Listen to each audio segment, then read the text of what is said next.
Good morning and good afternoon to everyone. Welcome to our webinar. Welcome to all. Before everything else, I will pronounce a sentence in Russian for those who need interpretation. So, in Russian. Дорогие люди, кнопка перевода с русского на английского и наоборот доступна внизу экрана. Кнопка перевода с русского на английский и наоборот доступна внизу экрана. Спасибо. So now I'm switching to English. Those who need Russian interpretation, the button is down on the screen. You need to connect on a Russian channel. And you will have the assistance of Olena, who is our Russian interpreter. Now starting officially. So thanks for being with us and discussing and listening to ourselves, asking important questions about what is now in all people's minds, how we recover from COVID, what's next.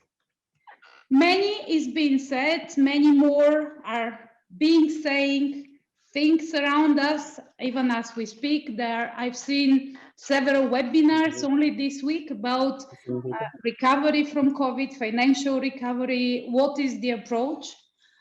There is no surprise that many UN and international agencies, as those co-organizing with us this webinar, are working very hard on this, asking also themselves questions, trying to help states, other organizations, and obviously regional and local governments about this important topic, which is how we deal with the recovery, post-COVID recovery period. So now let me very briefly introduce you the event, which we hope concrete, interesting, and interactive. And we will try very hard to bring some questions, some answers, and some new questions to this topic, together with my colleague, Mr. Graham Alabaster, the chief of the UN Habitat Office here in Geneva, who will do introductory substantive remark in a moment, together with the other co-organizers, which I wish to thank very, very warmly to join us for this. The UNEC, our natural partner, United Nations Commission for Economic Commission for Europe, the World Bank, our new partner for this Geneva Urban Debate, and we hope not the last one we are doing together, UNDRR, and also different streams from these organizations, such as Global Fund for Development and Recovery and others. And obviously, I will let you introduce yourself. The Geneva Urban Debates have been conceived by the Geneva Cities Hub, which I'm representing here, sitting in a beautiful villa in Geneva, and UN Habitat, our big partner, obviously, much bigger than us, to raise a useful, practical, and pragmatical debate from Geneva towards the world, between diplomats, UN agencies, local and regional governments, academia, researchers, and NGOs. Our objective is to bring on the table current issues with concrete and interactive focus, but also to cooperate together and to put some meaningful, substantive input to the next World Urban Forum, which will be held next year in Katowice, Poland. And we will please thank again, in a better way, all our partners who are so active to participate with us. Just on a very logistical note, please note that this is a public event. It is not a Chatham House rule-driven event, so we cannot guarantee confidentiality. However, please respect when a speaker requested not to be quoted or mentions that he's quoting something informally, or any other restrictions a speaker requests for himself or herself. Otherwise, the event will be registered and will be on our YouTube channel afterwards in a couple of days. Please also note that in the interest of the interactivity, we will be obliged to keep a very strict time management. And I apologize in advance if we must interrupt somebody. Please respect your time so this doesn't happen.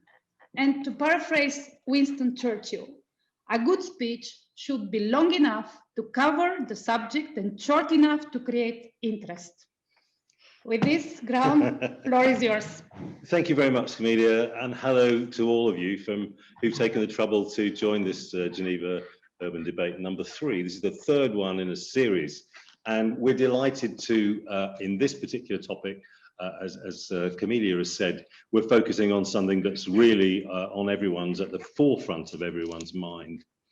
Now, yes, we talk about post-COVID recovery, but there are many countries around the world and cities indeed within them who are still at the real crisis stage, and they are looking to learn from the good experiences of some of the cities who've managed to advance and improve. I think that's one thing that we should acknowledge, that, you know, this isn't in any way finished yet, and we need to focus on sharing this experience for the benefit of those who are less fortunate. The other thing I would like to say, and this is most important, is that like many global problems, COVID needs a multi-sectoral approach. And I know I'm speaking to many of you, the converted, about understanding how the multi-sectoral approach works best at the city level.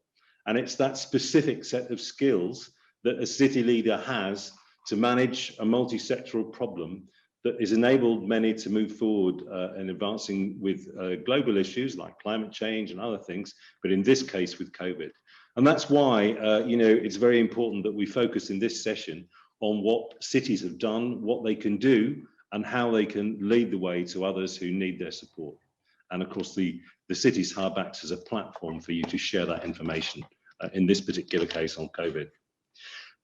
As far as UN Habitat is concerned, we, of course, we started an emergency fund for COVID, and we had a core team of which I was a member, and Esteban, who were driving the work of UN Habitat to support member states and cities in managing the COVID outbreak.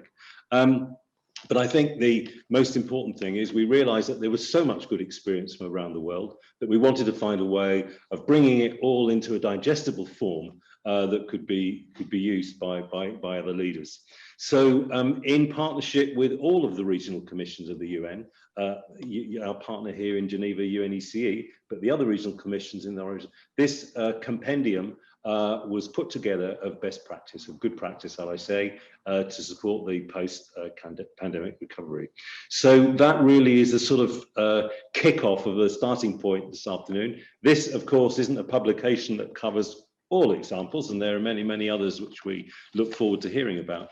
But by way of setting the scene to this very important debate, we are now going to have the first sort of framing presentation, which I'd like to invite my colleague Esteban Leon. Esteban, it's a little bit early in the morning. He's actually currently in Bolivia, so please, we're sorry if we've had to wake you up very early, Esteban.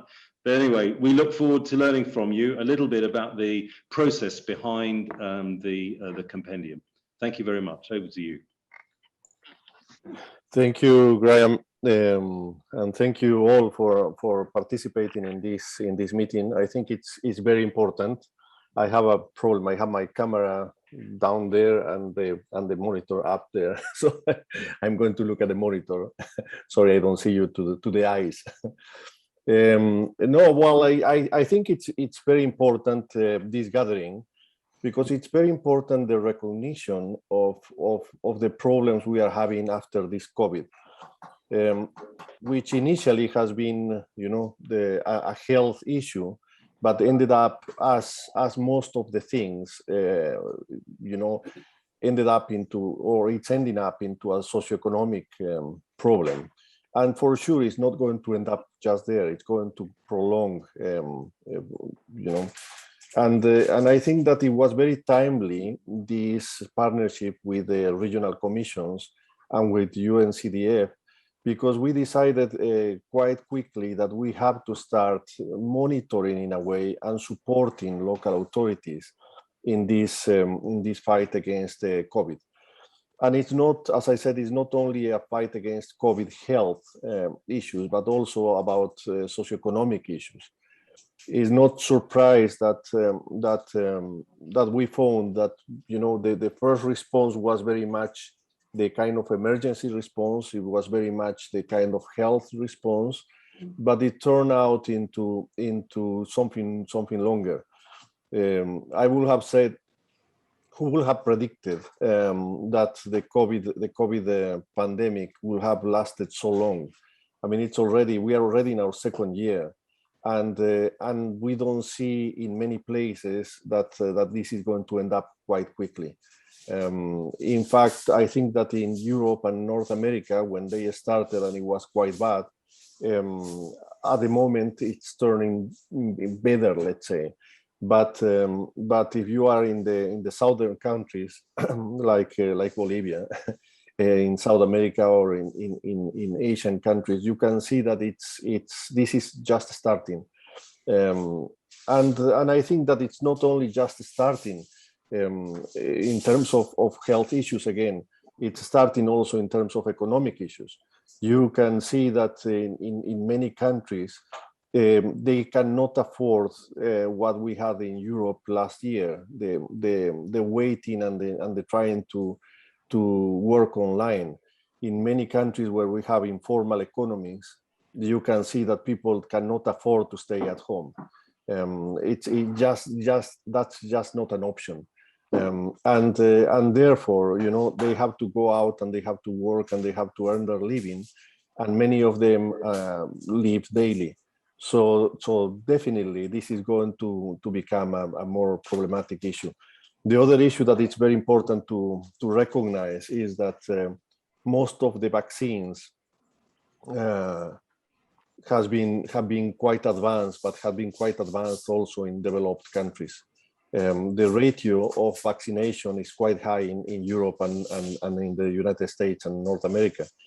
But that ratio in developing countries is quite low, and it's a problem. It's a problem because if you think that this pandemic needs a kind of joint and common understanding, we are not going to end up with a pandemic if we don't all support each other in this vaccination. It's quite sad in a way. So I want to say that we have to thank the cities that put forward these practices. These are 16 cities that were willing to support with their experiences. We decided not to do kind of best or worst case studies. We decided to just do case studies, because I don't think that nobody can say that any response has been better than the other. The contexts are completely different, the capacities are completely different, the cities are completely different. Therefore, it's every lesson, every experience is a lesson, and we have to learn from it. So with thanks to the 16 cities, with thanks to our partners that put a tremendous effort into collecting these, the regional commissions were very much working in their regions, and UNCDF and UN Habitat put together this conceptual framework and this capacity training tool. We hope that we can support at least a bit the response to this COVID-19 pandemic. I won't talk too much about how the process has been. I think that you will see here some cities presenting their cases, and I think that if we have to extract one lesson from the whole exercise, I will say the main one is that cities have to be flexible. I think that that's the most important part. I think that in all the cities that have managed successfully the response, the main response was that, you know, they have to be flexible in the allocation of resources, not only financial resources but also capacities. to be able to move from one account to the other, to be able to respond, and to be able to support their citizens. So I think that it's a very important lesson. And I hope that we document this, and that was the idea of the compendium. We document this in case we have a future pandemic. You know, it's important. It's important because many times we respond to a crisis, but we don't document, and then we experience the same thing again. So documentation of all what happened in the last year and a half is super important for us. And finally, I just want to say that as somebody mentioned in some of the meetings, we are confronting the same challenge, which is COVID-19. We are under the same storm, let's say, but we are in different boats, and that's very evident. Countries are differently prepared, and cities are differently prepared. So some cities are recovering faster, and some others are going to recover much slower. But one thing I think we learn from all this, which is we are together in this, and if we don't support each other, it's going to be even more difficult. Thank you for this, and let me just pass the floor to the next speaker, which is quite important as well. Thank you. Thank you, Esteban. Before we pass the floor to the next speaker, can I just quickly interject a question, because I was triggered by your sentence that some cities are recovering faster than others. Would you venture yourself in sort of 1 minute quick reply why you think is that way? I think that the reason why some cities are recovering faster is because they reacted, as I said, faster in the flexibility of capacities, in moving resources to this COVID-19 response. Some cities were more rigid. Some cities lasted longer into trying to allocate resources to this response, and I think that was one of the issues. But it has more to do with the flexibility between accounts. And let me take advantage of this because I do think that we have to recognize that the city level, the local authorities are the first line of response to any crisis situation. Yet they don't have enough resources, and yet some decisions are taken at the national level. So I think that the importance of understanding and accepting that local level is the first line of response is very important. And that's not only for the COVID response, is in general. I've been in enough disasters, natural disasters and conflict situations in cities where the local authorities are not even consulted into the response. And I think that that's a problem. If you see the levels, even the international level is talking to the national level, but very few are talking to the local level.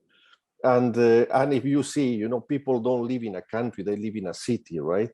Inside a country, but in a city, their immediate contact is the city and the urban systems and the inhabitants of that city, and their immediate contact with the authorities is the local authority. So therefore, I think we have to pay more attention to that, and we have to promote this support to local authorities, they find themselves into this problem, yet they don't find the resources to deal with this problem, but they receive instructions, and it's quite heavy. I will say that flexibility is very important, and I hope that this lesson makes us change and make sure that local authorities have much of a say on all these responses. Thank you.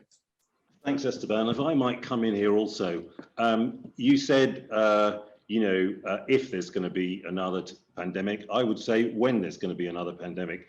I think it's very important that we don't lose the opportunity now to put in place more resilient structures at the city level to ensure this terrible scourge doesn't happen again. We can't be caught again like we were this time. Yeah. So let's be prepared. I mean, I've read up quite a lot on the threats that we face, and they've already decided the next pandemic is going to be another zoonotic disease, right? So, we need to be prepared for that. There's no question about it. So I agree, Graham, and let me take advantage of this because it's true. I mean, we have to be alert, and that's the whole rationale of urban resilience, right? Of building resilience in general. That we have to advance ourselves into that position in which we may have problems. But not only pandemics, also natural disasters and also climate change issues. So let's not try to change the focus. If this is an immediate emergency, let's say, we know that it's coming something worse, and it's logic. I mean, it's very simple, because if you think in this, you think that the world is urbanizing, that we are more and more cities in the world, and the space is not expanding. So in the same kind of glass, we are pouring water, and at some point it's going to be fully filled. So basically, if we don't start making sure that we pour water at the same time that we are, expanding or trying to support cities to expand in a rational way, we're going to find ourselves into more and more problems. But yeah, I fully agree with you. We have to be prepared for the future. Thank you. Okay, I don't know if it is a positive or a negative note that you introduced, but let's see some practices from all over the world. I should say that we don't have a city in Europe because now we have London. I'm not making this joke. I'm not making this joke. That was a mistake. Okay, so we had a very complicated, actually, schedule of this debate. Let me present it for a moment. So we have sort of 5 different teams playing here. The one is Juan Valerobles from the UNEC with the city of Bishkek. The other one is Tamara Nikolic from World Bank, Europe and Central Asia, with 2 people experts from the Western Balkans. I don't like this because Balkans are Balkans, but anyway, I'm Bulgarian, so the Western Balkans, and introducing Ms. Jandrevska from the municipality of Kisela Voda. Then we have Rosa Surinac with Gabriela Ushua, Director of Urban Resilience Program in the municipality of Teresina. So we have Teresina, Brazil.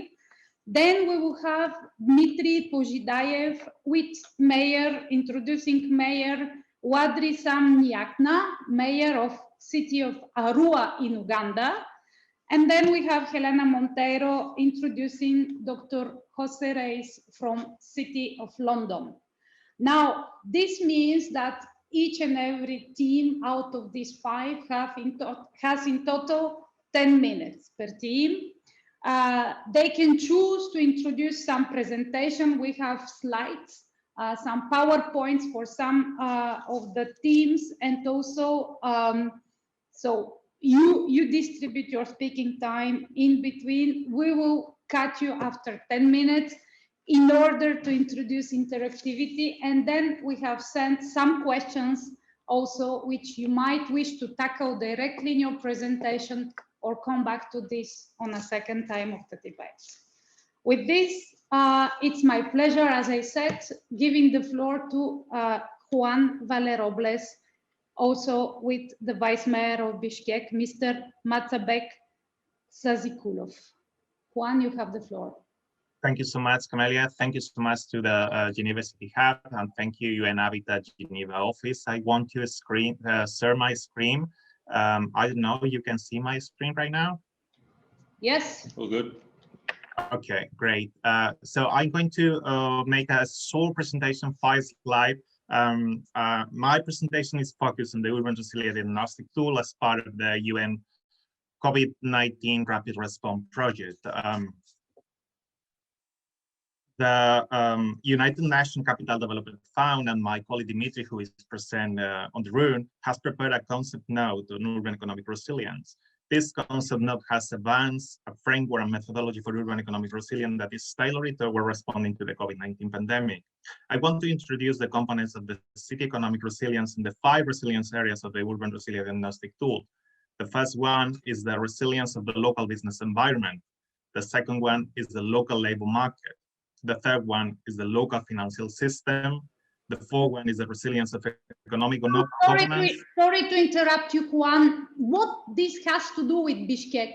Could you just please introduce?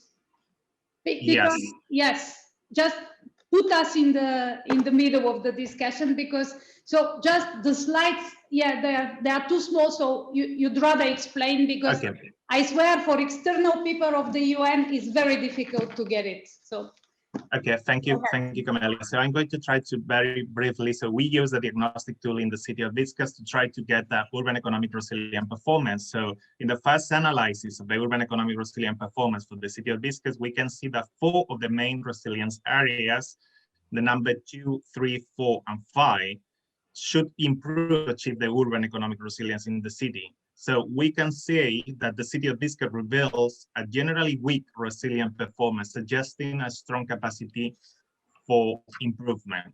So what is our draft preliminary findings? So based on the result of the diagnostic tool that we use it, we can say that we have 5 recommendations, draft preliminary funding for the city of Viscas. The first one is improving the city data collection, that it's really needs for planning the recuperation of the city. The second one is promoting participatory approach to building urban resilience through a strengthening engagement of the city society, local businesses, and communities. The third one is that local governments to ensure that COVID-19 pandemic recovery measures are focused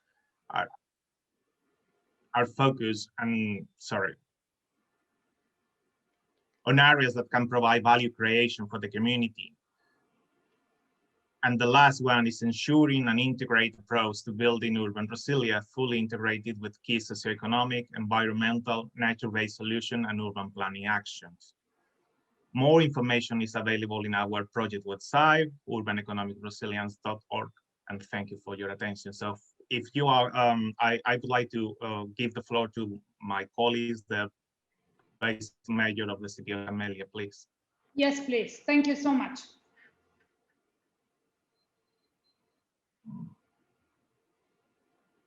Who is, sorry, Juan, is your colleague sitting with you? No. No. So who is your colleague we are waiting for?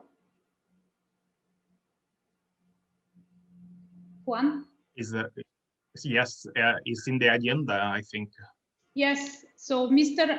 Maksatbek Sazikulov, unfortunately, he didn't log in. So what can we do? Probably we can continue with other cities and see whether he comes up later on, because he didn't log in on the web for the moment. Thank you so much for your presentation. Now turning to the second team, which is Ms. Tamara Nikolic, as I said, from the World Bank Europe and Central Asia Urban Resilience and Land Department, working with Mr. Marian Nikolov and Marina Jandrewska, who is from Kisela Voda. So Tamara, please make the presentation. Thank you very much, Camelia. Let me just try to find how to share my screen. I mean, we can share it for you if you wish. Yes, I'm trying to press here, but I don't see the presentation. Yes, I found it. Go ahead. Okay. So again, thank you very much for inviting us here. It's a pleasure to be part of this webinar and this debate. And what we want to showcase is the lessons learned from the municipalities that were using the World Bank tool called Municipal Finance Self-Assessment. Now I will be presenting very briefly, and then my colleague Mariana Nikolov, who is the president of the Center for Economic Analysis, and Ms. Marina Jandrewska, who is the head of internal audit of Municipality of Kisela Voda, will continue to share the presentation. Basically, Municipal Finance Self-Assessment is a tool which is developed by the World Bank, and the tool has the role basically to assess the financial health of the municipalities and to look and identify the certain actions, how to better mobilize local finance resources. And as you see here, these are the municipalities in the Western Balkan countries and Croatia, where we applied this methodology of municipal finance self-assessment. However, with the starting of COVID on the beginning of 2020, we thought of how can we use and innovate this tool in terms of applying it to help cities to assess the potential impact of COVID in their local surrounding. And we saw that municipal finance self-assessment can be used to build the different scenarios, baseline scenario, optimistic scenario, pessimistic scenario. And then we worked with each of these cities. There was 9 pilot cities from the region to basically draft the recommendations that we later on shared also not only with the mayors, but also with the national level government. So with the Ministry of Finance and Ministry of Local Self-Government and the local government associations. So now I would like to give floor to Marian, who worked with the cities from around the region. And then we want to zoom in on the municipality of Kisela Voda, where Ms. Marina Andreevska will lead us through how they did it. Thank you. Thanks a lot, Tamara. So if you can, yes, that slide. So basically, we use this MFSA tool as a tool for a rapid assessment of the impact of this crisis. So we work with the Western Balkan countries, and I mean, the world is not flat, but also municipalities are all the same, different. They are not alike. So many municipalities find themselves in a different environment. For example, municipality of Gazibaba in Macedonia, they were in a better position because of the large influx of capital revenues from business community. Then the municipality of Kisela Voda, by using the MFSA, they improved themselves by improving the good governance and coming out with a package of reducing the arrears toward creditors. Then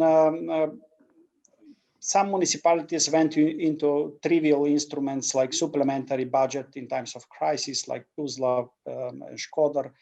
But then some municipalities were thinking that this crisis is a good opportunity, so never miss a good crisis. Like, for example, Banja Luka, they wanted they want to keep the investment level at their municipality to improve the infrastructure, and they were thinking in times of crisis even to issue a municipal bonds. So different municipalities, different stories, different environment, one crisis. So the main point here is this slide is to show up that yes, there is a crisis and there is a different response. And the next slide, Tamara, please, the next slide, will present what can we generalize, not that one, the previous, oh, okay. Let me see, okay, this is what Kisela Voda will say, but let me say, what can we generalize from the impact of the crisis on the municipalities in the Western Balkan? So there are some trivial generalizations, like, for example, for the procurement, they can make an assessment and an inventory of what is essential and what is non-essential procurement. Of course, there is the something can be done by increasing the own source revenues, but by looking at the grants and the donations. But there are some interesting instruments that municipalities were thinking of. Like, there was not one municipality that was not thinking that the communal enterprises, not that the municipalities are the first line of defense in times of crisis, but who is the individual legal entity. The individual legal entity is actually the communal enterprise. It's the communal enterprise that suffers should tolerate the full impact of the crisis that was the COVID-19 at the municipal level. So immediately questions like cost recovery of the services, what is the cost of services that they deliver, the transfers from the municipal budget to the communal enterprises started to increase. So this goes again to that point of never miss a good crisis and start to improve the system at least of estimating the cost of services at the communal enterprises. And then we have also, there was also a question for the panelists related to the vulnerable groups and what can be done in times of crisis. So one thing is, and what the COVID-19 proved is that there is one sector, it is kind of an eligible dimension in times of crisis, and this is the civil society organizations. I mean, the municipalities, by improving the coordination, cooperation with the civil society organizations, they can get a viable and reliable partner in addressing and supporting, in addressing communal enterprise or communal services, but also in addressing the services to the most vulnerable stratum of the society that lives at the level of the local government. I would like now to invite Marina to say something more details about Kisela Voda. Thanks. Thanks, Tamara. Thanks, Marian.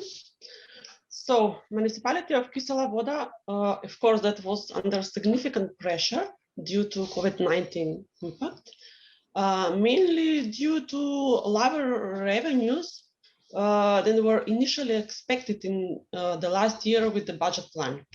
After the analysis of our financial situation made with MFSA tool, we took some recommendation. The main recommendation for which we decided to that are important to improve our financial situation are these. First of all, maintaining a good balance between expenditures and available resources. What does this mean? This means that public procurement cannot initiate it even if finance department from the municipality confirm that there are sufficient budget fund for that purpose. Then further increase of own source capital revenues. This is land development fee as one of the most important revenues in our budget. So we finding locations to attract investors and stimulate local economic development in the municipality. Then further increase of own source capital revenues. This means revenues from selling assets. So we accessing public land assets for possible lease or sale. So we could collect revenues from selling or leasing the assets. Then the faster completion of the legalization process. When I say faster completion, in this recommendation, we hired more employees in the legalization department to speed the process. So as the number of buildings registered grows, so the revenues from legalization fees and also property tax grows. Why? Because by increasing tax moral of the tax payers, we have a good cooperation between tax department and legalization department. What this means? This means that when the object is legalized, then the citizens must declare the property tax in the tax department. So how does the revenues from legalization grows fast? Then that will reflect to property tax also. So these kind of revenues are some kind of connected right now in our municipality. Then the next recommendation was the most difficult because we have to control the expenditure, especially operating expenditures, but we did not want to disrupt the normal activities in the municipality. So we decided to restrict the operation expenditures that were planned in the budget for cultural, sports activities or other events who were abandoned in this crisis. And this kind of expenditures we reallocated to other projects. Then unpaid liabilities is a problem that we are facing since 2012. When the amount of unpaid liabilities in our municipality were almost 30% of the total budget. So regarding this, we made a plan with the dynamic of issuing work orders from the Department of Communal Work, depending on the amount of inflow of funds in the budget.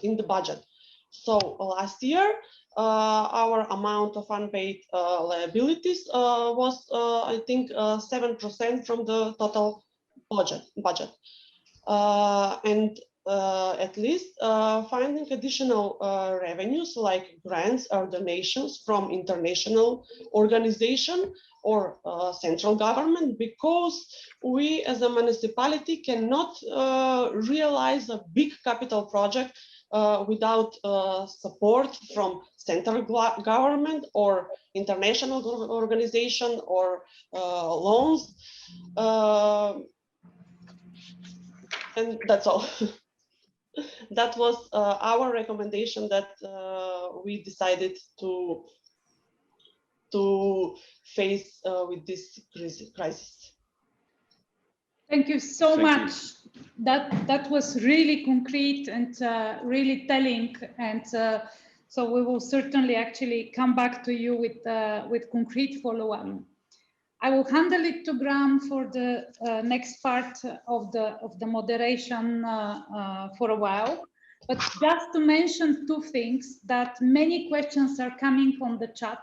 So Graham, you might wish to address this before you give the floor. And this is actually a very valuable question, which obviously is the elephant in the room. So there is a global inequity in vaccines. And we know here, and just to be extremely honest with you, 300 meters from here is right now sitting the United Nations Human Rights Council, discussing access to vaccine, and some rich countries, among which unfortunately Switzerland, are blocking access to vaccines. So I mean, we need to be clear here, but you might also wish to touch upon this. And the other question is easier: how to access municipal finance self-assessment for African countries. Many people following us from Nigeria, Madagascar, Central African Republic, and others are active on chat. Thank you guys, thank you for being with us. We have put on our website, so the Geneva Cities Hub website, an email which is info@genevacitieshub.org website, and my colleague will just publish it on the chat. A possibility for you to send us information, case studies. I sent it at the beginning, I will repeat it again. So we, the organizers, the UN agencies here, offer to develop case studies to the compendium for additional cities based on the information provided by those cities.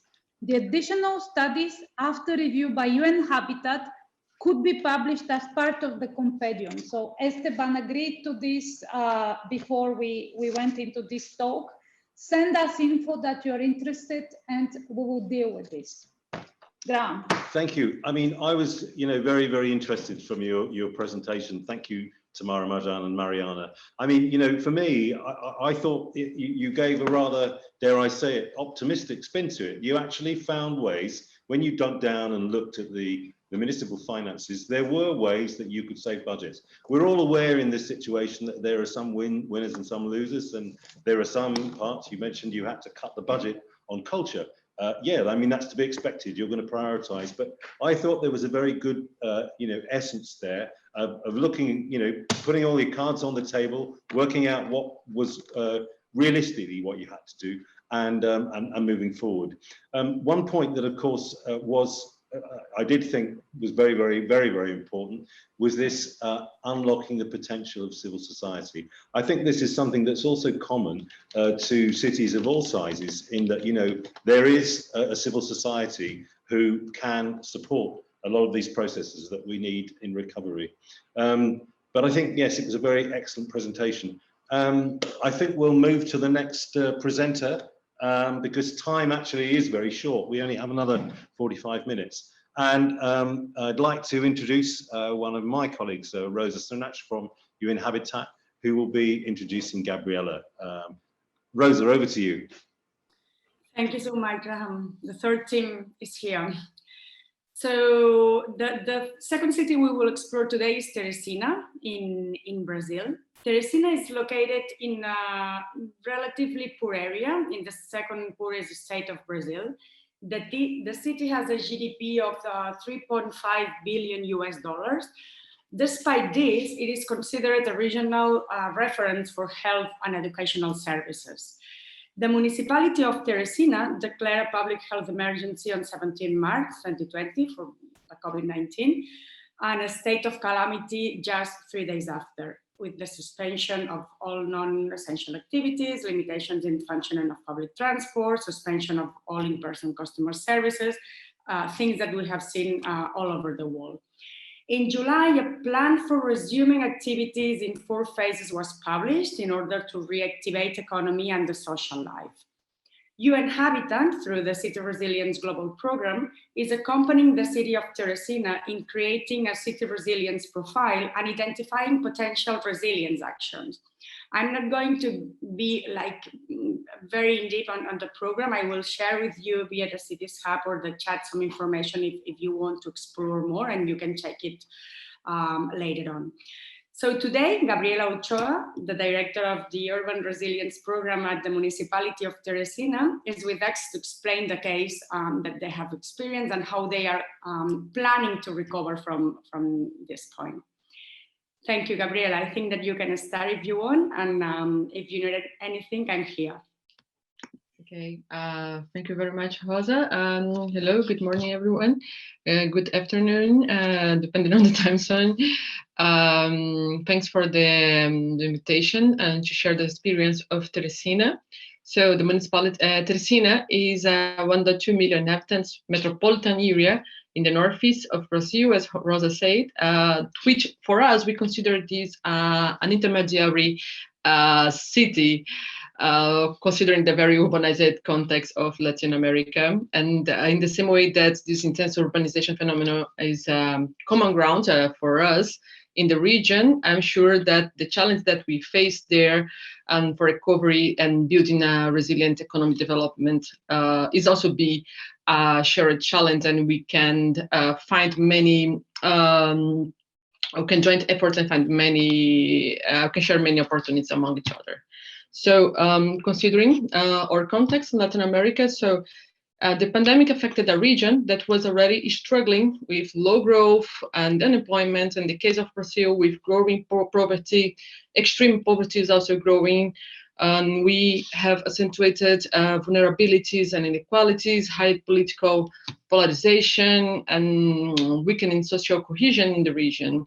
So within this urban resilience program that we have, the UN Habitat City Resilience Global Program as an implementing partner, the development of the economic development in a resilient and sustainable way was already a priority before the pandemics for the region, considering the situation that we have been going through since 2015.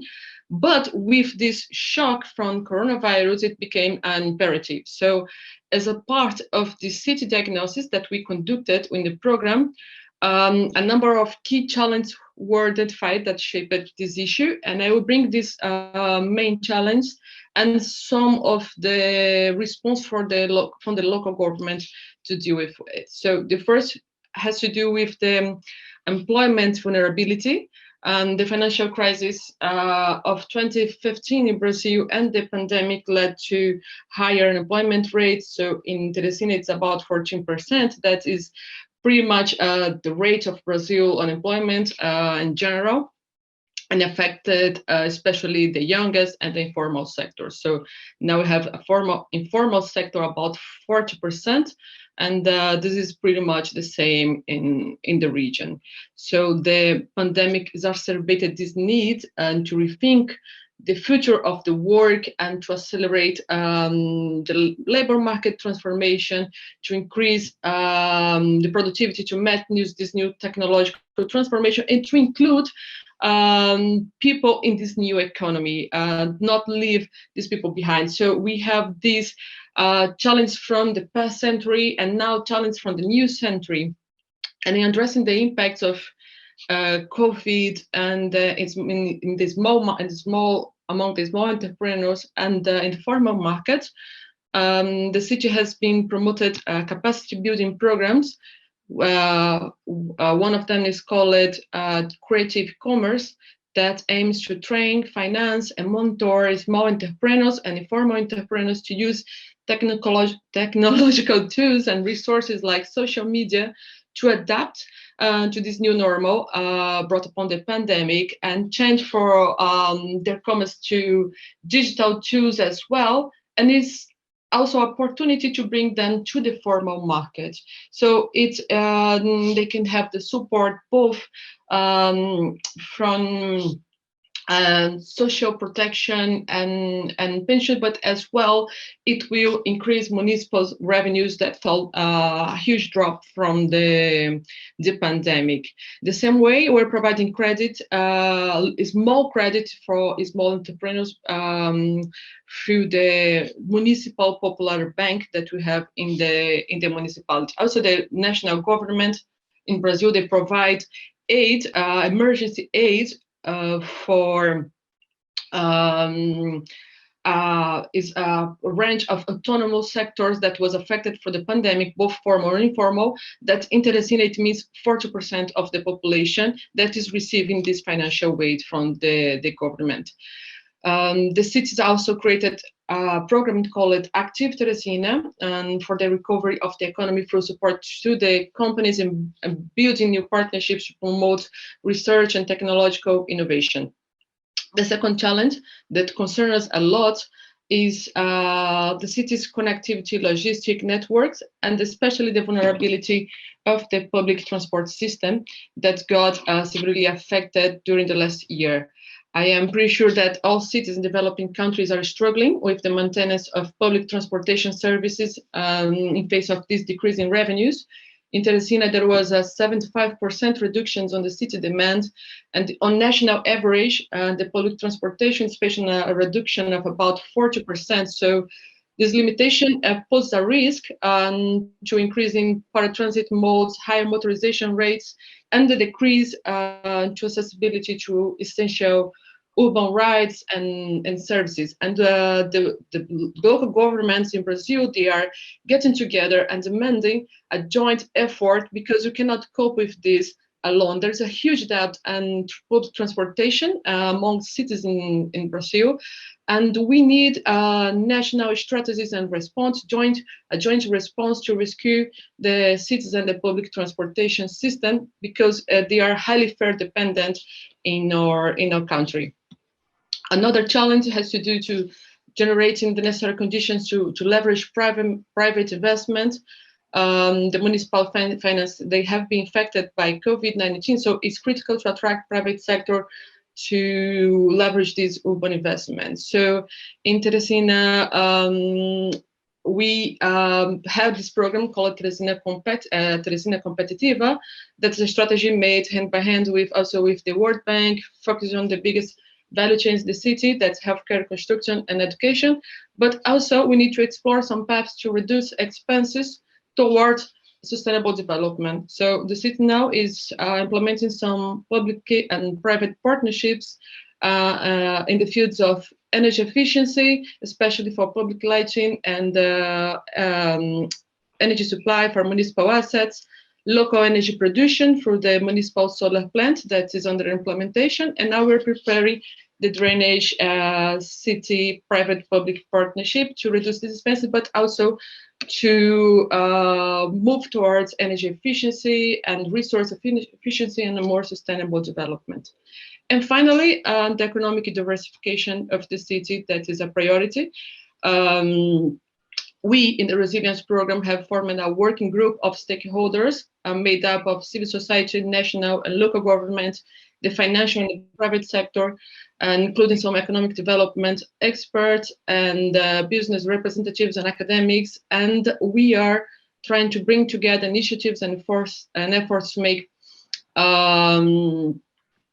recommendations of actions for resilience for a stronger and more sustainable short and medium long-term local economic development. And this in this effort, we have assessed some industries and clusters that are more vulnerable and medium to long run, evaluating these impacts they have in the labor markets and in our communities, and building these recommendations that pretty much involve starting to generate neighborhood scale urban economic development plans, hand by hand also with climate mitigation and adaptation strategies, creating innovation ecosystem in the city, taking this opportunity from this high level of public education in the cities and the digitalization of many services brought by the pandemic to generate these new clusters, and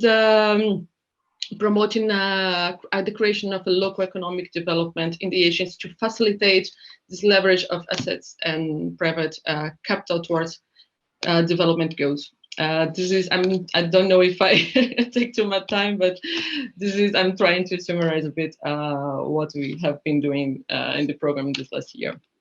Gabriela, that was fantastic. I mean, you managed to fit so much into that presentation, and to your colleagues, thank you very much. I was specifically taken by the focus that you gave in Teresina on kickstarting the small-scale informal economy. And I mean, I think this is a really, really important takeaway from your presentation, and also I've heard that in many other places. It's the poorest, it's those in the informal sector who have been affected the worst by this pandemic, and we are duty bound to try and find solutions to helping them to get back. I mean, they can't carry on isolating and distancing in the same way that many of us who are not in that situation can do. They have to go out and work. So these ideas of how we open up these new ideas are very, very exciting. And I think that was a very, very important aspect. So again, time is running. We'll move to our next, I say family presentation. I call it that because we have somebody introducing and then a presenter. And this is from our colleagues, UNCDF, Mr. Dimitri Pozidai. And you're going to be speaking and introducing a mayor from the Ugandan city. So Dimitri, over to you, please. Thank you so much. Before I introduce the mayor of the city of Arua from Uganda, let me say a few words about how we are engaged with the city of Arua. Incidentally, among the topics that have emerged through today's discussion, one recurring theme was that COVID-19 is not over. And probably talking about recovery is a bit too prematurely. Many countries and Arua, among such cities, are struggling now with the second or probably third or fourth wave of COVID-19. Uganda has just entered the 42-day quarantine period and lockdown that was announced by the president, which will have even more impact on various aspects of financial and economic operations of local governments as compared to what we had last year. The way we are engaged with the city of Arua is through what we call at UNCDF a Rebuilding Local Fiscal Space initiative. The objective of that initiative is to provide tools and recommendations on the improvement of the local fiscal space in light of COVID-19 challenges through a case-by-case review. And there are four major dimensions that we are looking into. It's loss of own source revenues due to COVID-19, its intergovernmental fiscal transfer system and or insufficient adjustments of this system, its loss of local economic development, and finally increase in local government costs due to the impact of COVID-19. My colleague, Wadri Sam Nyakua, who is incidentally the first substantive mayor of the city of Arua, because Arua was upgraded to the city status just last year. And Sam has won in a very tough political competition, the mayor's seat, so allow me to congratulate him on your behalf. He will speak now about how exactly the impact of COVID-19, particularly when it comes to economic and fiscal dimensions of the municipal activity, has demonstrated itself in Arua, and what the city is doing to overcome and to mitigate the negative impacts of the pandemic. Over to you, Honorable Mayor. Thank you very much, Dimitri. Good afternoon, everybody. I've already been introduced. Arua is one of the newest cities in Uganda. It is located in the West Nile sub-region, northwest, between those latitudes and longitudes. It is bordered by the Democratic Republic of Congo to the west, and it is just about 20 minutes drive to the main custom. Mayor. Sam, can I just interfere? Just 1 second. Sam, we're really tight on time. I see that you've got quite a large slide there. Yes. Can you keep it down to 3 or 4 slides? Is it possible? Just to focus on, because I'm worried that we're going to miss out on the chance for the other presenters and for the discussion. Sorry for that. Oh. We'll share your presentation, yes, but if you can just keep it very, thanks. Okay. Thank you for your guidance. It's appreciated. The pandemic has led to a number of problems. First of all, the lockdown and curfew have hindered so much the operationalization of many businesses, especially the transport, the entertainment, hotels, and shops. So it has led to significant shortfalls in local revenue. This can be signified and illustrated further by those figures you can see. Before the lockdown, in the financial year 2018 and 19, we had budgeted for 3 billion Uganda shillings, and what was actually collected was 2.2 billion, and it represented the 73.59%.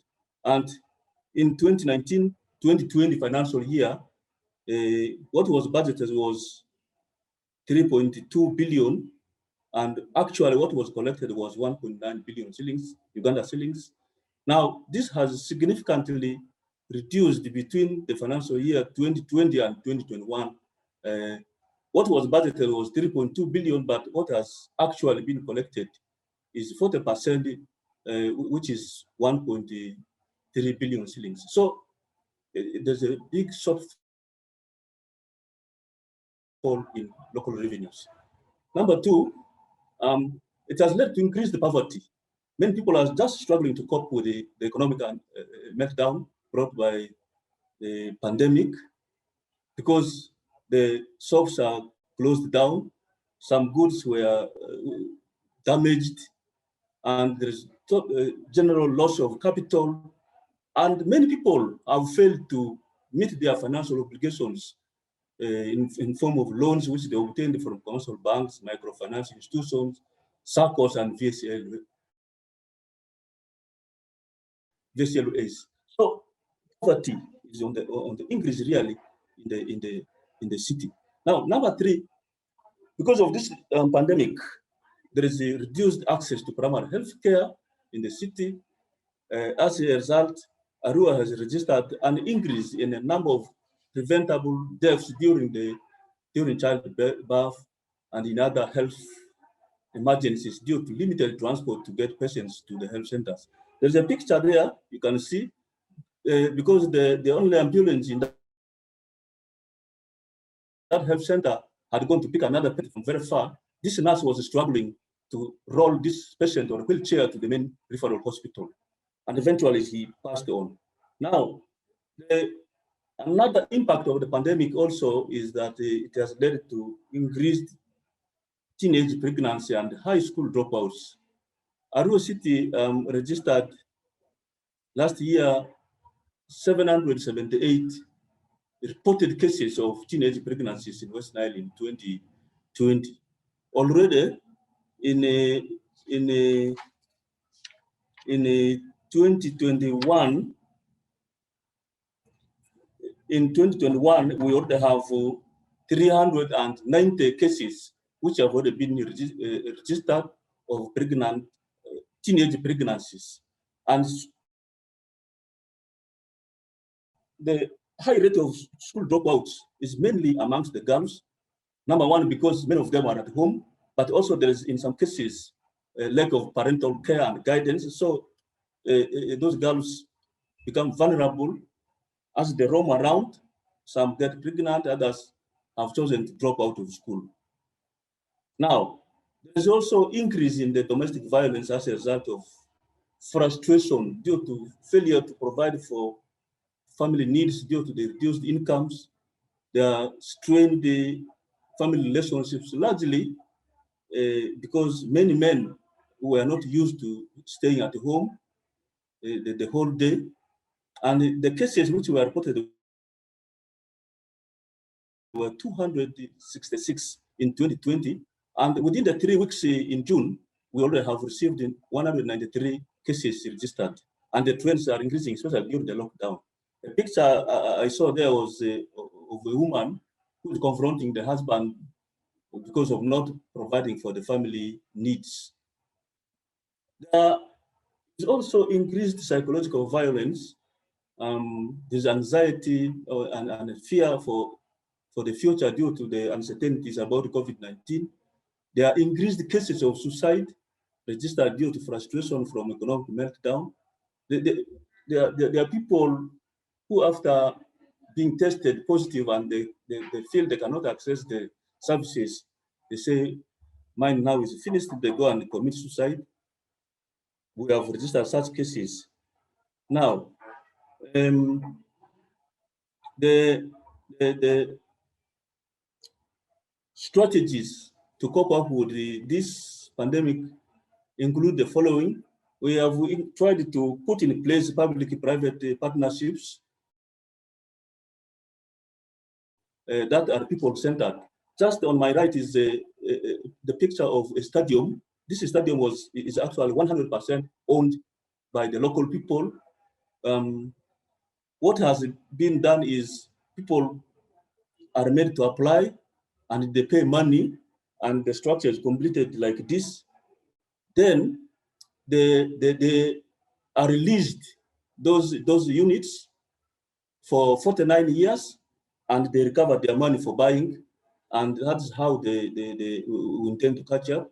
Also, we have tried to put in place an integrated revenue administration system. Originally, we have been doing it manually, going to the shops, going to the business premises, but we're trying now to improve collection and management of own source revenue by creating convenience among revenue payers by introducing mobile money payments, paying through bank agents, so that we try to reduce physical contact with the traders. Now, we have also tried to put in place the city branding, one to attract investments and tourists, but also to boost local economic development. We think there will be routine national and international events through sports and recreation, and there will also be small scale and large scale industries to support, these local enterprises. We are very grateful to UNCDF for that support. Sam, I'm sorry to push you for time, but can I ask you to sort of quickly conclude in a minute or so, please? Thanks. Okay. We're also trying to digitalize the licenses and the permits and integrating GIS and artificial intelligence so that we use physical contacts. Now, as a way of catching up with the pandemic, we have also introduced kitchen gardening to grow fast-growing crops to provide food security and also to boost household income. Yeah, I'm on the good way of recovery. The gaps are that the government financial policy for local governments limits discretionary funds to handle disasters such as COVID. We have limited funds, and therefore disaster response fund, both as part of the public and the private sector is low. 70% of our businesses in a rural city are small and medium enterprises, which are informal. We don't have information about them. And the likely limitations of integrated revenue administration system is likely to be in because the limited technology in place. But also we have burden of urban refugees who are not recognized by central government, and they are struggling over resources of the city. And we have poor risk response, as I have earlier on talked. As I conclude, Arua City and other local governments have an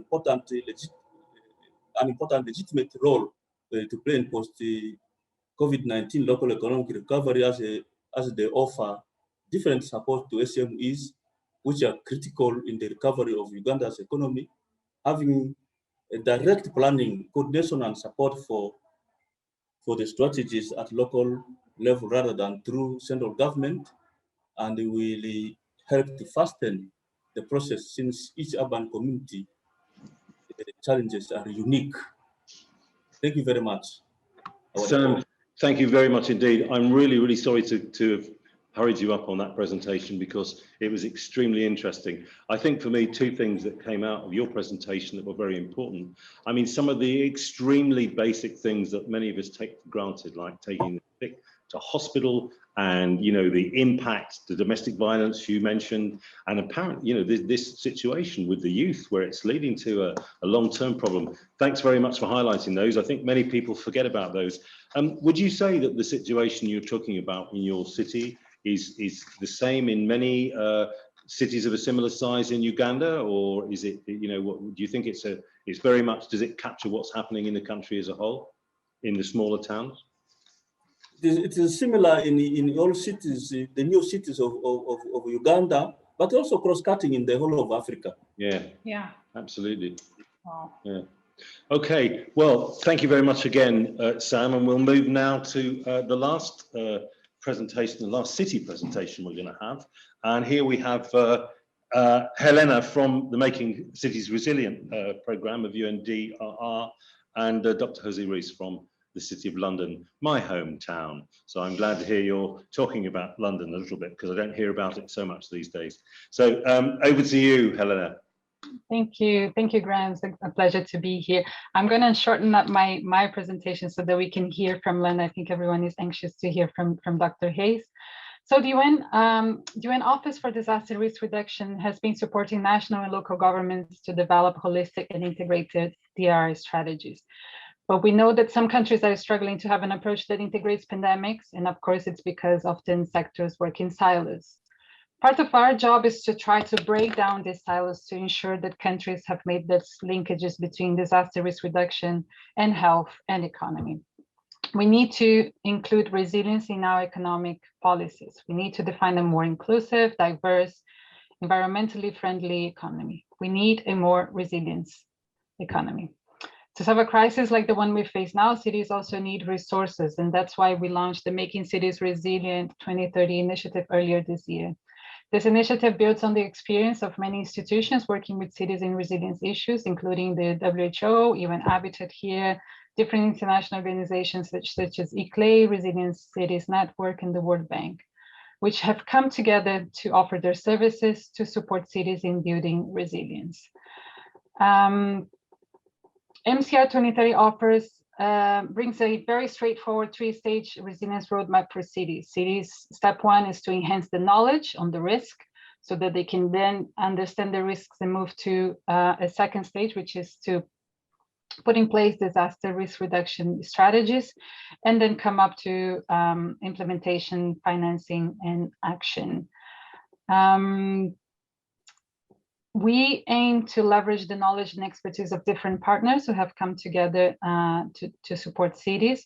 And before I invite our guests from London to present on their experience, I'd just like to invite you all to go to MCR 2030 website, understand how this initiative can help your cities. Cities can access an entire network of partners providing services and tools to support the resilience journey. So reach out to your networks, encourage other cities to join. We want to see this as an inclusive movement. This is a global partnership. Now, with no further ado, I'd like to invite Dr. Jose Hayes, Principal Policy Officer. Dr. Hayes has also led the resiliency strategy development process in London and is now working to build economic resilience and recovery in London. Thank you. Thank you, Elena, and thanks, Graham and all for the invitation. So I work in the Greater London Authority, or the GLA, which is the metropolitan government for London. So we cover an area which has around 9 million people. And yes, we are part of Europe and very happy to be. We are led by the Mayor of London, Sadiq Khan. And in addition to the GLA, to like the mayoral level, London has 33 local authorities or boroughs, which have their own independent councils. So in everything that we do, it is critical that we collaborate both with local authorities and of course with national government. As Elena was saying, my current role is on the economic development team, focusing mainly on our plans and strategies to ensure a fair, strong and resilient and inclusive recovery. So looking a bit more to the longer term and the longer term recovery, building, of course, our efforts are still a bit split between the ongoing response to the pandemic and the long term, but my presentation will cover mostly the latter. So like other cities in Europe and around the world, COVID has had a very strong impact on London, on individual Londoners, on the London economy. And one of the most important aspects of it, which has already been mentioned today, is that this impact has been disproportionate. So it has affected our most vulnerable communities the hardest. It has exposed and exacerbated structural inequalities across the city. For example, our latest estimates estimate that around 307,000 jobs might have been lost over the past year due to COVID, which is a much faster fall when you compare to the financial crisis of 2008. And currently, we estimate for around 1 in 8 Black Londoners, so 12% of Black Londoners to be unemployed when compared, for example, to 5% of white Londoners. So it's almost double, or actually more than double the rate. So it's very important as we plan our efforts to recover to bear in mind the disproportionate impacts that it has, and to keep to tackle these inequalities, as well as focusing on the climate emergency as kind of a core part of everything that we do. So the mayor has been working with borough leaders to put together a program for London's recovery. This has been a quite good experience, as Esteban has mentioned earlier. Being flexible about the ways you do policy it was quite important in this aspect. We have a program that is being led jointly by local authorities and the mayor, and that focuses on 9 priority missions for recovery that range from high street renewal to a robust safety net for the Londoners struggling the most, or to a Green New Deal to help us tackle the climate emergency while creating new jobs in the green economy. But today, I would like to use the rest of my, I suppose, 5 or so minutes to talk about a specific issue that we are addressing, which is the economic recovery of central London. So even though the pandemic has affected all Londoners and all parts of Greater London, there have been specific. The lockdown imposed by the pandemic, of course, has had a specifically hard impact on what we call the Central Activity Zone, or the CAZ. I'm going to share my screen to show you what I'm talking about, so you can see the map of Greater London with the 33 boroughs. And what we define as the central activity zone is basically the area of central London that includes, I suppose, the areas that people most naturally identify with London, the most well-known areas, including the seat of government and Parliament at Westminster, the shopping and entertainment areas in Soho and the West End, some of the world's top university, the life sciences clusters, and of course the financial district in the City of London and the Northern Isle of Dogs. This has been traditionally one of the most successful and productive areas of London and the UK. It's a global financial center. Many companies have their headquarters there. It does produce a significant share of the national output and has outperformed the city and the country consistently. But, and as I said, is also very important symbolically as being London's main living room and the reason why a lot of people choose London to live in, to study in, to work in, or to invest in. But as I was saying, this area faces a significant challenge as a result of the pandemic because it relies a lot on the footfall generated by office workers, tourists, and the retail and culture offer. So we did commission a piece of research to understand the nature and extent of the economic transformation that this area, the Central Activity Zone, is going to face post-COVID, and try to come up with some, with some points for action. One of the interesting aspects of that research is that understanding that a lot of the success of Central London, and I'm making this point about Central London, but I think these can apply to many other cities in Europe and beyond. A lot of this success is down to what we call the Central Activity Zone's economic ecosystem.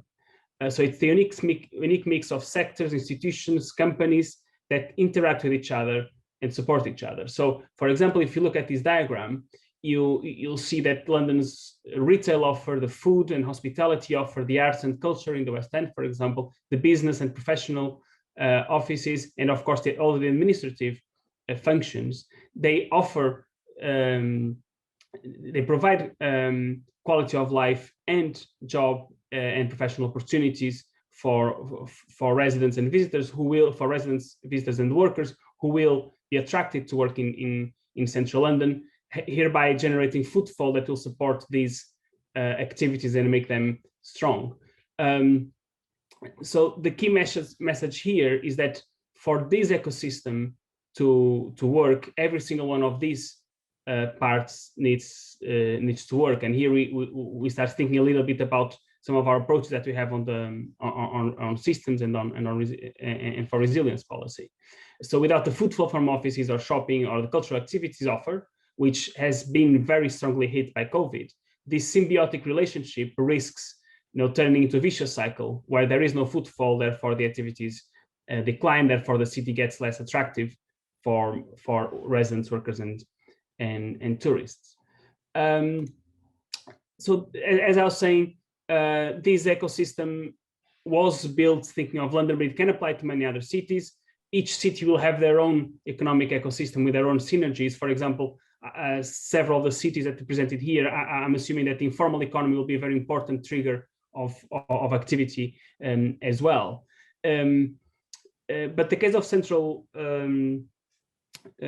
London is particularly challenging because Central London is very specialized in business services and these offer. For example, when you compare to cities like Paris or New York, there are around 1/3 of people living within 15 minutes of Trafalgar Square in London when compared to Notre Dame in Paris or to Times Square in New York.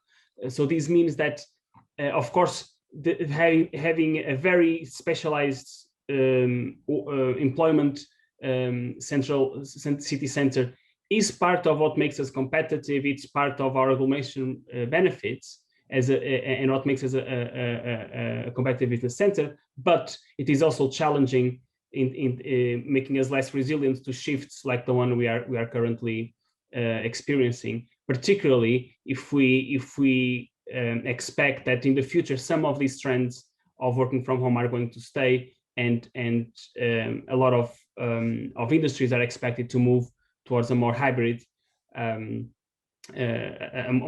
working from the office or from home over the common week.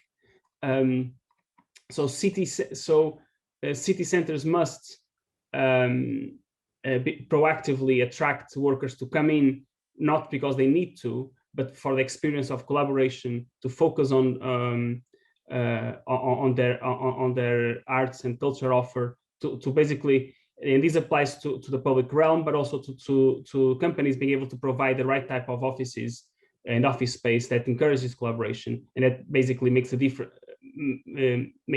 in the way people work as compared to being at home.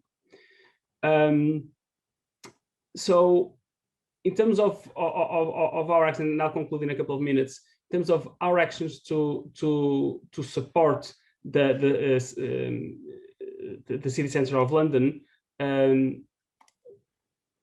we are responding to this basically through two types of actions.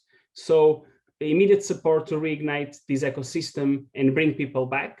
So this is to avoid following that vicious cycle. So try to, in the short term, what we want to do is to recover the footfall. So focus on activities to bring back those sectors that rely a lot on face-to-face interaction, like the hospitality, the retail, the arts and culture.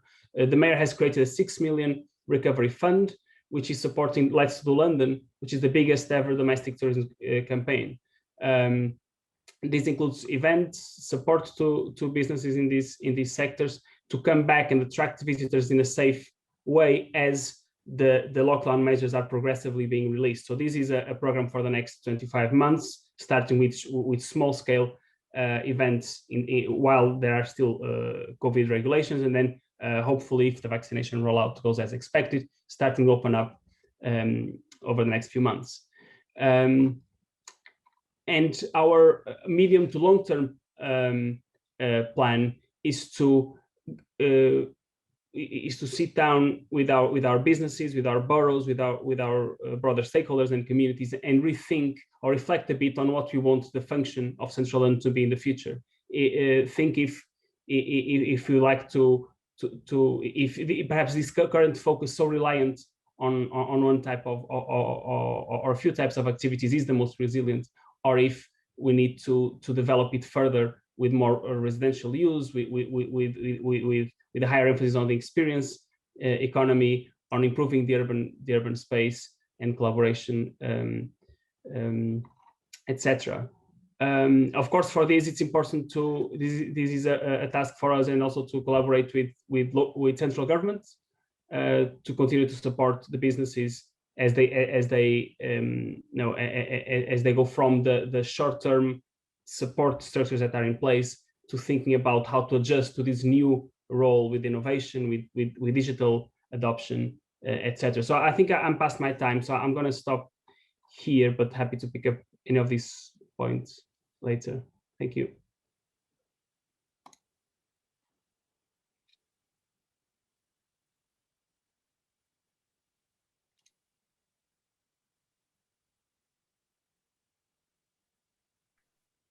Camilla, we can't hear you. Hello, can you hear me now? Sorry for this. Yeah, thank you so much. So stating back again, Jose, thank you very much for your presentation. I left you for longer time because London is a very big city. You had much to say, but also you replied to some of the questions already we have distributed.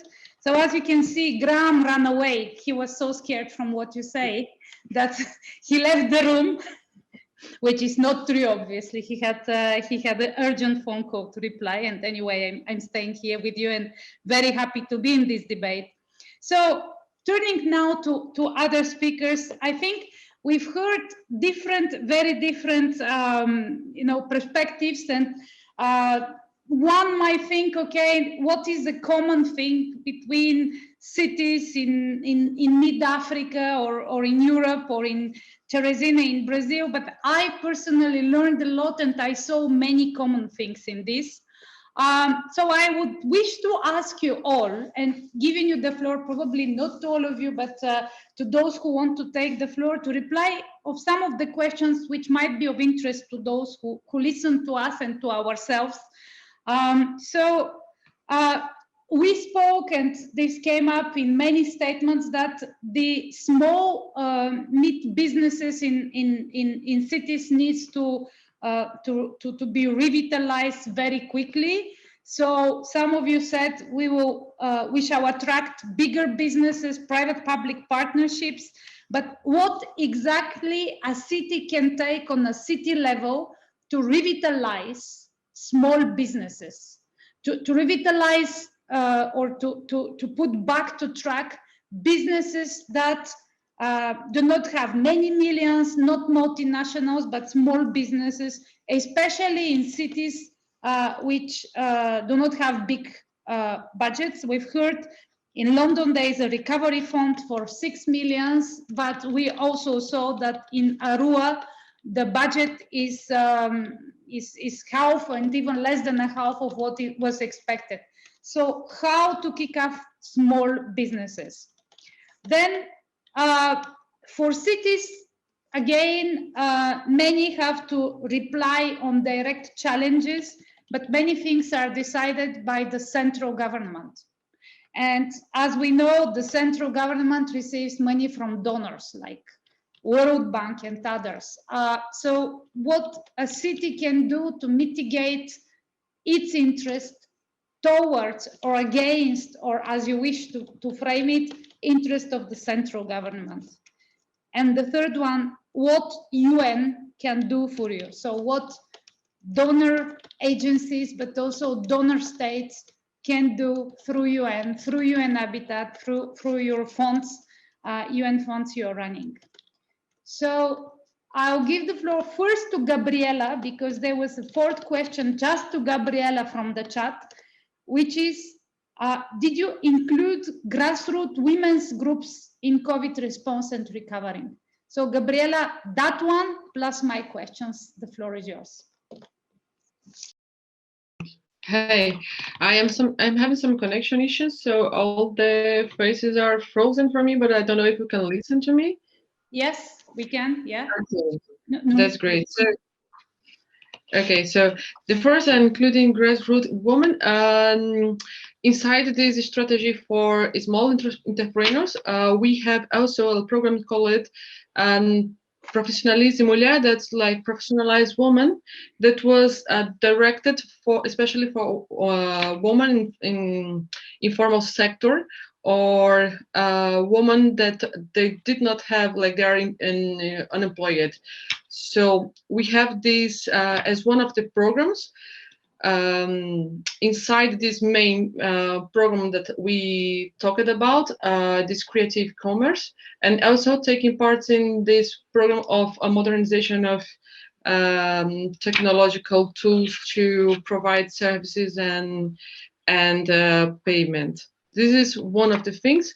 We also have another program that's called Women for Climate, that works with women that are in this intersection and that were affected by the pandemic, but also with additional effects that we are already working with them, that are more vulnerable to climate change, that include the local farmers, the women that are work in the municipal urban farmlands, that we have several municipal farmlands in the city, and to integrate them and to improve their activities towards a creation of creating more aggregated value for the work, introducing them to concepts of producing organic foods and creating organic markets for them in the city. The other group, it was I don't remember the word, but the woman that were working with pottery. So there's several women. It's a very traditional craft in the city. So for these women, they are collecting clay from the river banks, and they are producing a lot of different products from pottery. And they have their activities that also endangered by these patterns of increased droughts. So we were working also with them to rethink the sustainability of the works and to move towards a more to the cultural aspects of their activities. And the third sector is we have a lot of women that are working the recycling sector, but in a formal way. So they are waste pickers and collectors for recycled waste. And we are now we developed during this last year this project with the support of the World Bank as well, and to create a cooperative for all of them, and also to give them better conditions to develop their works and to be recognized by society as agents of change for the climate issue, and creating the places for them to gather, to separate the collection, having the right machinery, have electric bikes for them to speed up the collection coverage and not be carrying the trolleys in the streets. In this, Teresina is a very hot city, so it's a very hard work for them. Gabriela, sorry, I have to ask you to conclude. Sorry. Very quickly, okay, because I want to give the floor to others. Sorry for this. I'm really sorry. I think we can conclude here, but this is some actions that we're doing, especially framing this issue of women in vulnerable situations in the city. Obrigada. Obrigada. So turning to probably some UN funds like Dimitri and others, we've heard here from Teresina that they were directly supported from the World Bank. Is it something which is feasible for cities? Who can take the floor? Dimitri, yes, please. Yeah, let me reply to this. Well, of course, it is possible to get engaged with the World Bank for individual cities, although via the national ministries of finance, because the lending from the World Bank is to the national government. There are several programs that address various city infrastructure needs. One of them, incidentally, in Uganda. It is known as Uganda Support to Municipal Infrastructure Development. It is a long-term loan from the World Bank to the government of Uganda, which comes as grants to the cities. And Arua is part of that program. But there are also some other opportunities out there. Last year, the UN Capital Development Fund launched an international municipal investment fund with the first closing of 250 million. We are working currently with 6 local governments, 6 cities around the world to close the first deals in the context of this fund. And so that's another opportunity to various cities around the world to get access to concessional funding, as well as to technical assistance to develop and structure their infrastructure deals. But of course, the basic condition for that is essential financial health and soundness of the city systems. That's a condition sine qua non, and without it, you cannot really move any further forward. Thank you so much. So, Mayor of Arua, when you hear this, what do you think for your city? Thank you very much. About revitalizing the small and medium enterprises, I think we should relax our tax obligations by adjusting payment schedules to these businesses until they recover properly. The idea is if they recover, then we can come in to begin to tax them accordingly later. But also, besides that, we think that these businesses, the people who are involved in the small and the medium enterprises, many of them may be lacking capacity. If there was some investment in building their capacity and also giving them startup capitals, beefing what they already have, it would really boost them so much. Then we hope that we should be able to encourage cottage industries, which as a result of the lockdowns are not operating. But when we hope that when the situation subsides and they are reopened, that is where we need to invest, so that we should be able to tap into the, first of all, there will be increased employment of the young people, but also they will be able to generate incomes which we can be able to tax as a city authority. Now, under the current PPP arrangement in Uganda, local governments and even city authorities are restricted by the line ministry from dealing directly on assets like land. A lot of restrictions have been levied by the Ministry of Lands and Ministry of Local Government. So even if there were investors who are willing to come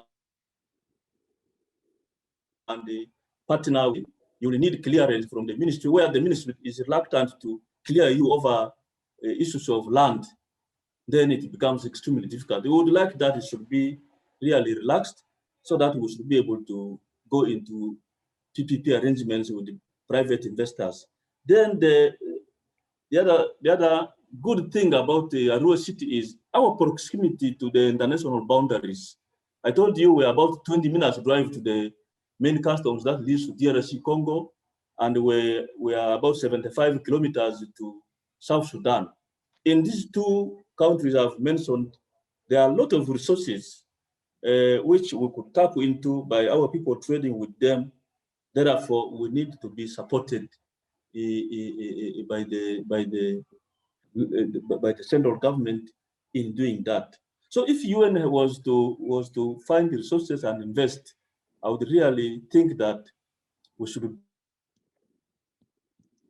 build the capacities of those small and medium enterprises by skilling them and also putting some capital into their hands.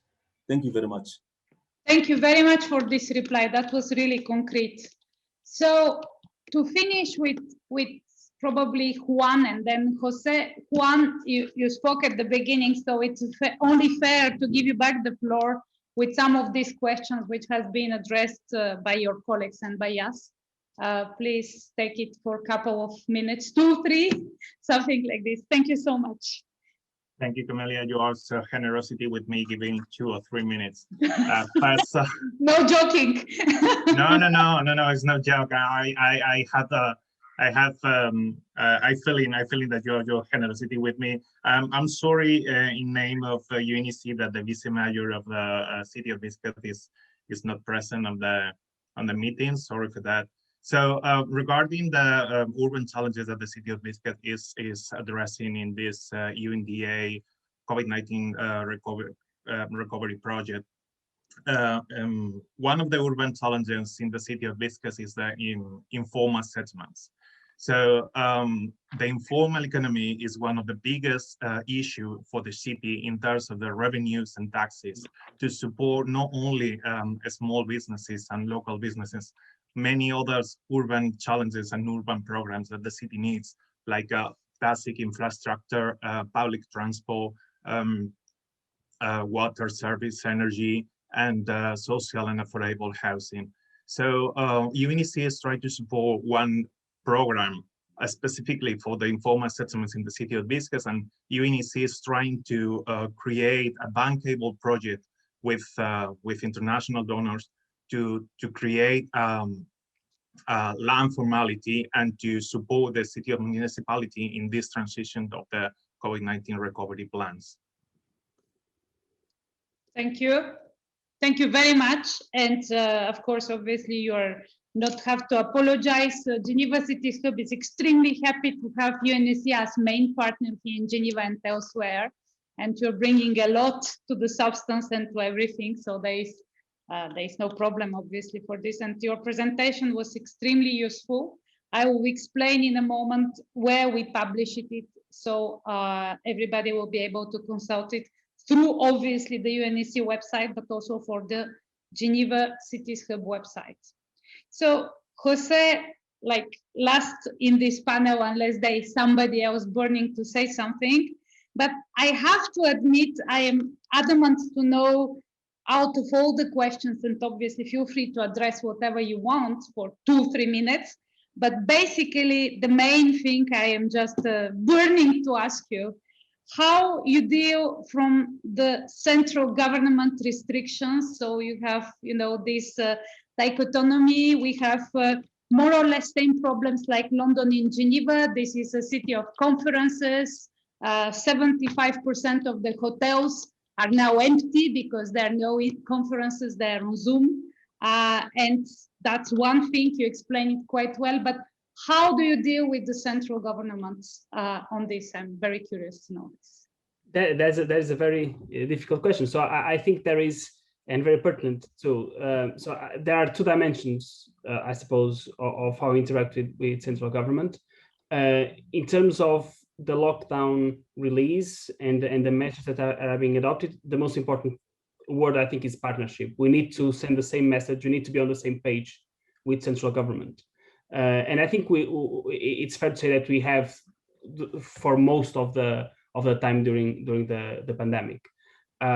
So all the plans that I mentioned before, and it's a very strong investment on kind of generating demand, they are all contingent to the schedule for opening up, and they are all being adjusted live to the schedule of opening up activities in the UK, or in England in this case, which has been informed by the most recent evidence. For example, a lot of the restrictions were supposed to have been lifted on the 21st of June, and part of our program was counting on that. It has been postponed to July, and we have adjusted, and we will adjust if we need to. We hope that with the rollout of vaccination, things will be advancing towards the better, but we have had over the last couple of weeks, another increase in cases. So we know that the pandemic is not over, and all of this has to be, adjusted to that. In terms of how we deal with government, there are always the two dimensions. There's the political dimension. We know that our mayor is from a different party from the prime minister. This naturally causes some tensions which are not particular to London, but there has been a mayoral election last month, and the mayor has been very clear that after the election, now we want to work together with the government to address this challenge. This is a once in a generation challenge, and we need to work together for that. And then there's, of course, the relationship between the officers like myself and the public servants in government, and there's a lot of work that can be done, outside kind of a political aspect, and this is also not easy because, of course, all of us have limited resources, but it's important for all of us to kind of put effort on collaboration. And I'm just going to finish, if you give me 30 more seconds, with just I mentioned one of the big kind of programs to generate demand that involves a lot of investment, but we have other programs that perhaps other cities might be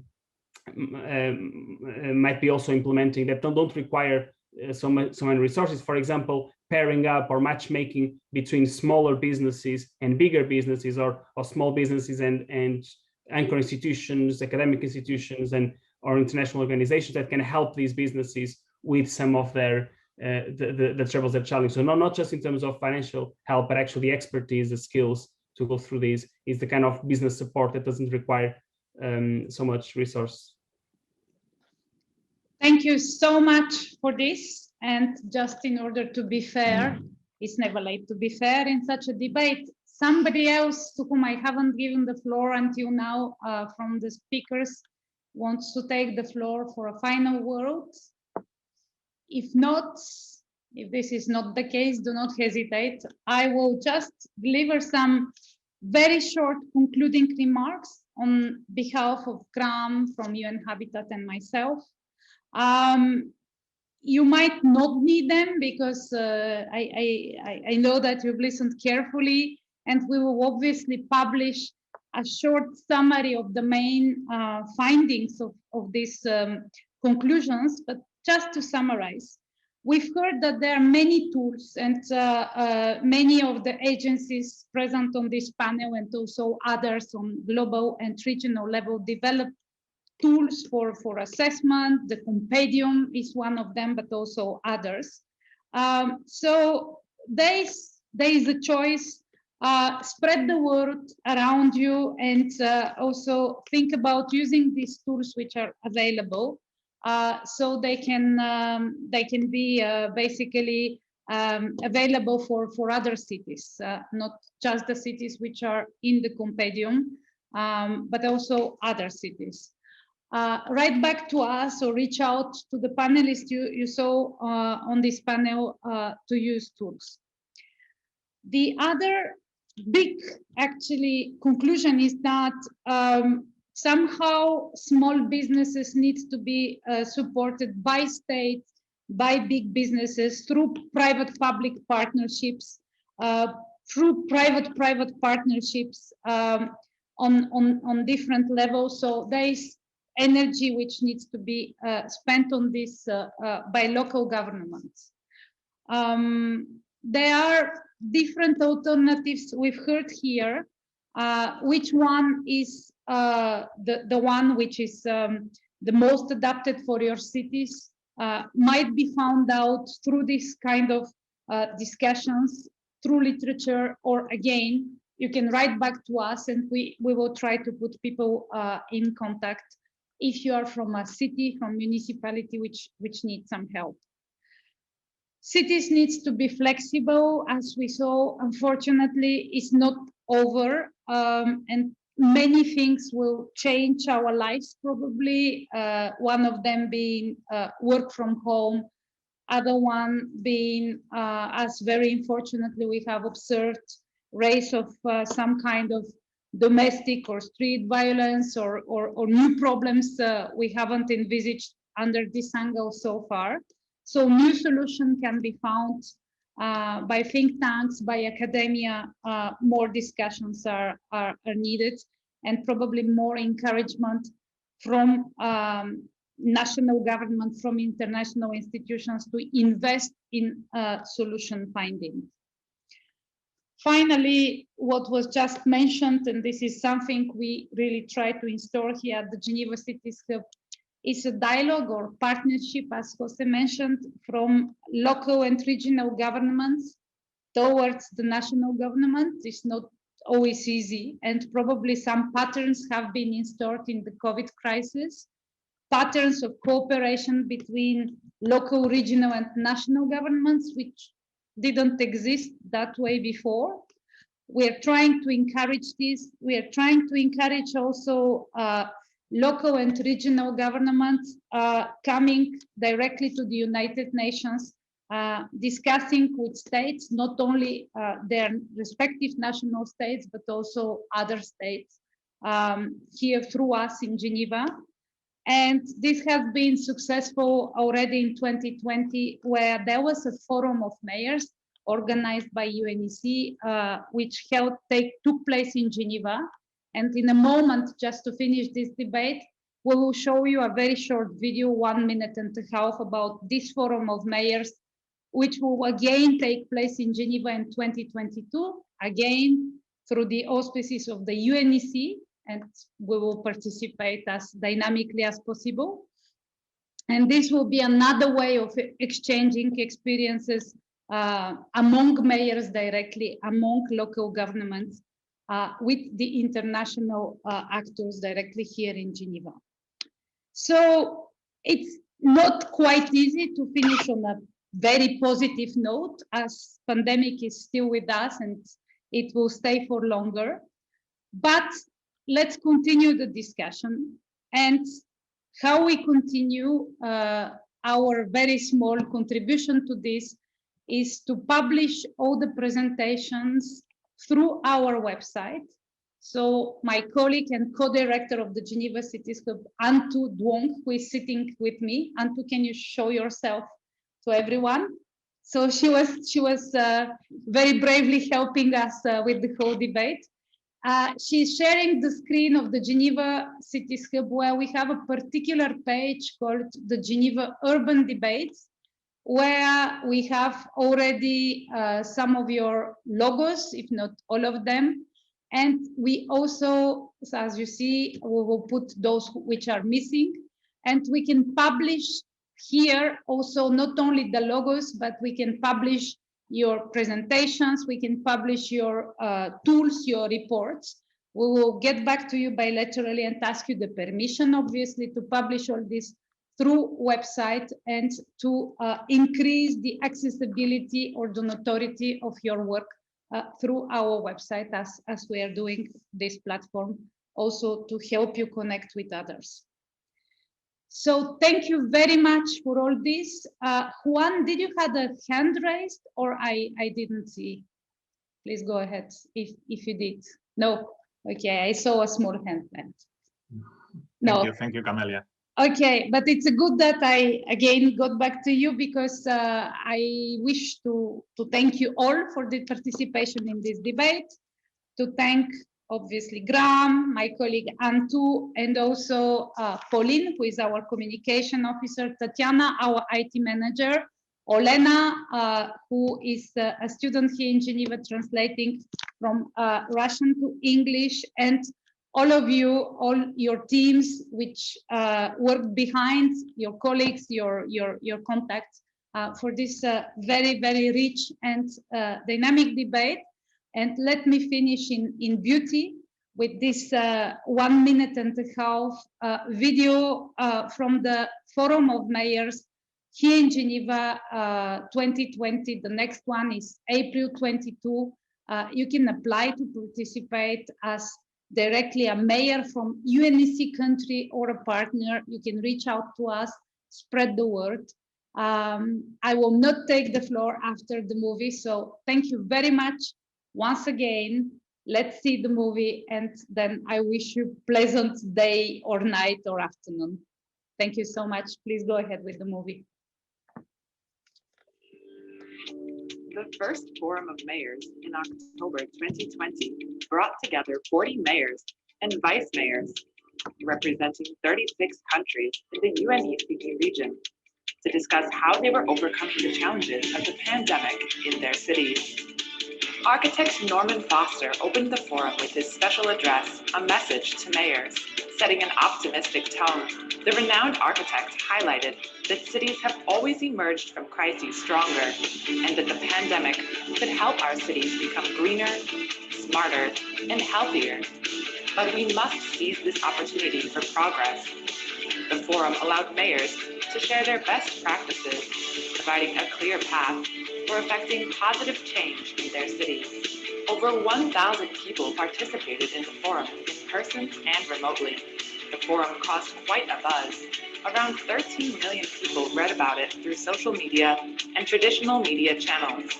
At the end of the forum, the mayors endorsed the Geneva Declaration on the Forum of Mayors 2020, aiming to place the SDGs at the center of our recovery efforts and create new urban realities for the benefit of all. The declaration includes a blueprint for concrete actions that local authorities can take to ensure that cities really do recover better. Make sure you don't miss out on the next cooperation between mayors and the United Nations. Save the date, April 4th through 5th, 2022.